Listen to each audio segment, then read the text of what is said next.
కోసం కొంతమంది రాజకీయ నాయకులు ఏదైనా మాట్లాడచ్చు కానీ మెజారిటీ ఆఫ్ దెమ్ ఎందుకు కొంతమంది ఇంత ఓవర్ యాక్షన్ చేస్తున్నారని వాళ్ళే అంటున్నారు. పెద్దలేగా వాళ్ళందరూ సొసైటీలో గౌరవించదగ్గ వాళ్ళే కదా. నారాయణ గారు కానీ మిగతా వాళ్ళు కానీ ఇది చేసేవాళ్ళు. మీ ఎథిక్స్ మీకు ఉన్నాయి, వాళ్ళ గురించి నేను మాట్లాడట్లేదు. ఐ రెస్పెక్ట్ 90% 95% వాళ్ళకి నేను రెస్పెక్ట్ చేస్తున్నా. ఆ అతిక్రమించే వాళ్ళకి రిక్వెస్ట్ చేస్తున్నా, మీకు ఫ్యామిలీస్ ఉన్నాయి, do not it is unfortunate. See, I have a father, okay, he's 70 years old. ఆయన హెల్త్ నాకు ఇంపార్టెంటే కదా. కొడుకుగా నేను చేయాల్సిన ఫస్ట్ బాధ్యత ఏంటి? నా ఫాదర్ మదర్ని నేను చూసుకోవాలి. That is what my first concern is. Vishnu గారు ఎప్పుడు క్రమశిక్షణ గురించి మాట్లాడతారు, మీరు ఐకమత్యం గురించి మాట్లాడతారు, మేమందరం ప్రేమానురాగాలతో ఉన్నామని మీరు చెప్పుకుంటూ ఉంటారు. ఇప్పుడు మళ్ళీ అది మొదటికి వస్తున్నాయి. ఎందుకు మీ మధ్య ఐకమత్యం చెడింది? ఎందుకు క్రమశిక్షణ తప్పింది? ఎందుకు ప్రేమాభిమానాల మధ్య ద్వేషం ఎందుకు వచ్చింది? Families are complicated. అదే ఎందుకు? I wish I had an answer for that. దానికి జవాబు ఉందా? ఆస్తుల వివాహం. I wish I had an answer for it. ఏది ఒకవేళ ఆన్సర్ ఉన్నా కూడా నాకు నీకు చెప్పడం నాకు ఇష్టం లేదు. But definitely not the marriage. రోజు తాగి వచ్చేసి బాగా గొడవ చేస్తున్నావు నువ్వు.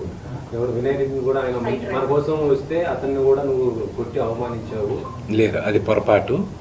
వినయ్ గారు నాకు అన్నలాంటి వాడు. మా నాన్న ఎప్పుడు చెప్తారు, వినయ్ ఆయనకి మొదట పెట్టాలి. అంత క్లోజ్ మా నాన్నగారికి. ఆయన ఎప్పుడు ఎవరు చేయి చేసుకోలేరు. ఆయన పొరపాటును కూడా ఏమన్నారు. ఆయన నాకు అన్న. So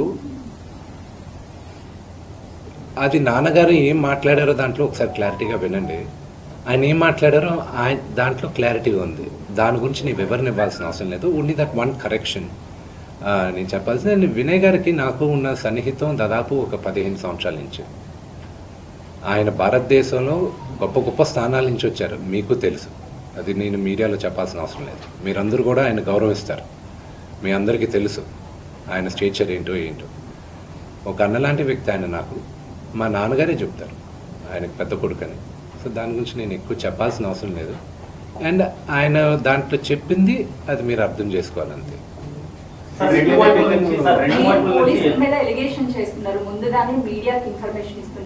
okay, that is not an allegation అండి, that is a fact.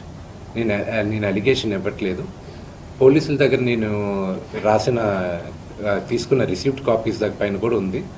But మీకు ఎలా ఉంటుందో మీరు ఆలోచించండి. మీడియాలో ఫస్ట్ వచ్చిన తర్వాత నాకు సమన్స్ రావడం. As a general public I'm talking to you. I know my rights కదండి. మరోవైపు మనోజ్ ఏమో కంప్లీట్ గా విష్ణు టీమ్ కి మాత్రమే సపోర్ట్ చేస్తున్నారు, పోలీసులు అంటే మొత్తానికి. I feel the only thing is that I leave you to judge it. నిన్న రాత్రి జరిగిన సంగతి యూ సాట్. మీ ఇళ్ళకి వచ్చి ఎవరైనా ఒక 20 మంది వచ్చి మీ గేట్లు పగులు కొట్టి లోపల తండ్రిగా కూర్చొని ఉంటే తండ్రిపైకి వెళ్తారా అనే క్వశ్చన్ మీకే వదులుతున్నా. నేను చావనైనా చేస్తాను కానీ అలాంటి పని చేయండి. మా నాన్న నోరు మూసుకో అంటే shut up.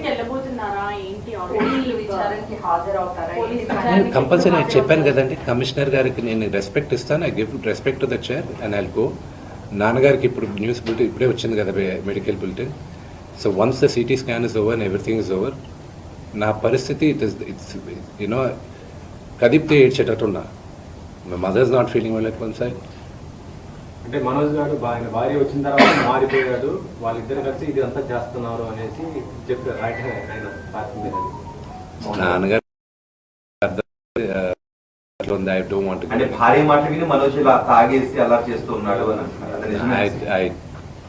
I will not answer that question. విద్యా సంస్థల ఇష్యూ పెద్దదవడం వల్లే ఇదంతా జరుగుతుంది అని చెప్పేసి బయట అక్రమాలు జరుగుతున్నాయి అక్కడ స్టేట్మెంట్ ఇచ్చాడు కదా. సో అదేనా కారణం ఈ ఇష్యూస్ అంతటికి?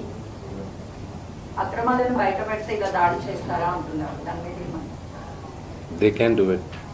టుడే తెలుగు రాష్ట్రాల్లో మోహన్ బాబు